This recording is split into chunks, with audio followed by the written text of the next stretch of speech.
Halo semuanya, kembali lagi di Krotek. Kali ini kita akan membahas 3 rakitan PC gaming menggunakan prosesor AMD Ryzen 5 di Krotok episode ke-8. Bagi kamu yang belum nonton Krotok episode ke-7 yang membahas apa itu ray tracing, kamu bisa nonton di pojok kanan atas ya, atau cek playlist Krotok. Sebenarnya di episode ke-8 ini kita harus membahas AMD RDNA 2 yang menggunakan teknologi ray tracing juga. Tetapi karena pembahasannya sedikit dan tidak terlalu banyak, jadi pembahasan AMD RDNA 2 ini akan dimasukkan ke episode ke-7. Jadi akan dibagi 2 part di episode ke-7. Yang dimana part pertama itu membahas apa itu ray tracing, dan part keduanya itu nanti akan membahas AMD RDNA 2. Jadi ditunggu aja videonya dengan cara subscribe dan aktifin lonceng di sebelahnya biar nggak ketinggalan info update-nya.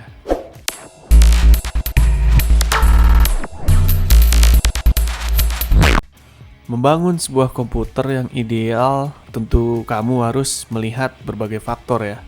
Selain dari jumlah maksimal budget yang kamu miliki, tentunya kamu perlu tujuan yang tepat mengenai rig komputer yang sedang kamu bangun. Katakanlah kamu memiliki anggaran 10 sampai 12 jutaan ya, dan ingin memiliki sebuah komputer desktop yang layak untuk pekerjaan multimedia, rendering video untuk uploading ke YouTube misalnya, atau juga bisa menjadi teman yang diandalkan saat bermain game, casual maupun gaming yang memerlukan kinerja yang sangat maksimal. Nah, biasanya pilihan prosesor yang tepat untuk kelas ini adalah prosesor Intel Mid-End, lebih tepatnya Core i5 atau Core i7, mungkin terlalu mahal ya.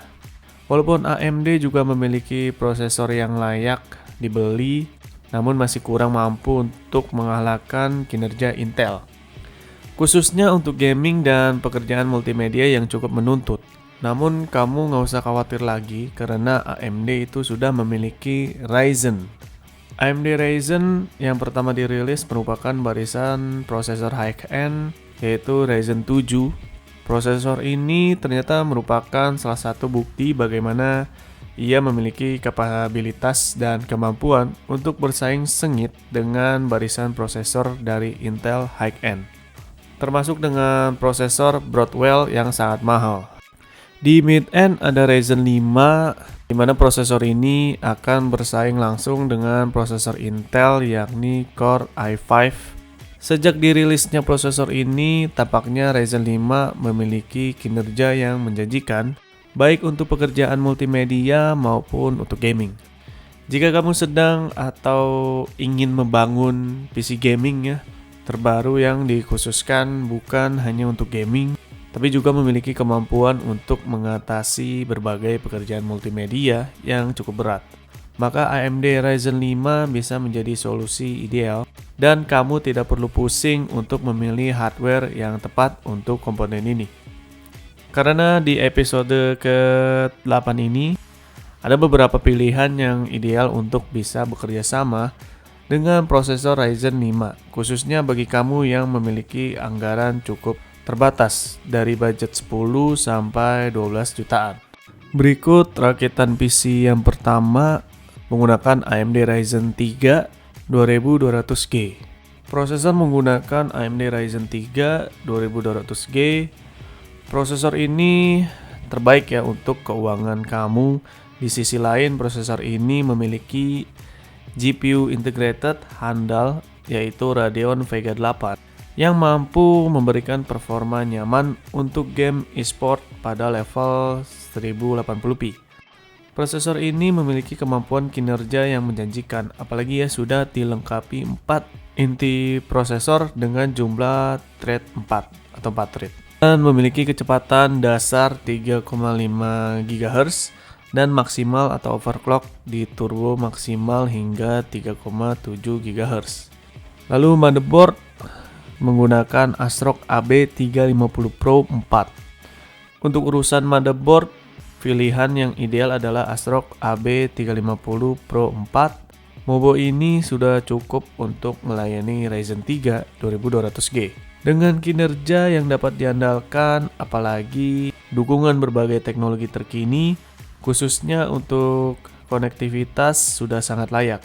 Ini sudah cukup ideal, apalagi harga yang ditawarkannya sangat terjangkau.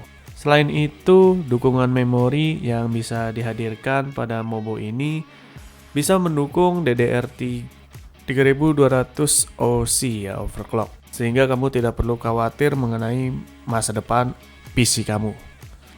Artinya nggak usah mikirin soal upgrade, woi. Untuk hardware lainnya seperti RAM itu menggunakan VGen Tsunami 8GB DDR4 2666 MHz. Karena kita sudah ada GPU integratednya, jadi kita akan memaksimalkan ya dengan menggunakan Radeon Vega 8. Lalu power supply itu menggunakan Cooler Master Elite V2 500 watt, casing Cube Gaming Camarillo. Semua pilihan yang sudah disebutkan itu sudah disesuaikan untuk mengimbangi antara kinerja yang bisa dihadirkan, juga di sisi budget ya. Namun yang terpenting adalah kehadiran semua hardware ini sudah sangat ideal dan setidaknya akan bertahan selama beberapa tahun. Bahkan AMD menjanjikan kepada kamu itu tidak akan pernah mengganti hardware lain atau upgrade untuk urusan teknologi terbaru, karena ini kehadiran Ryzen ini sudah sanggup menanggung teknologi terbaru hingga 5 tahun ke depan.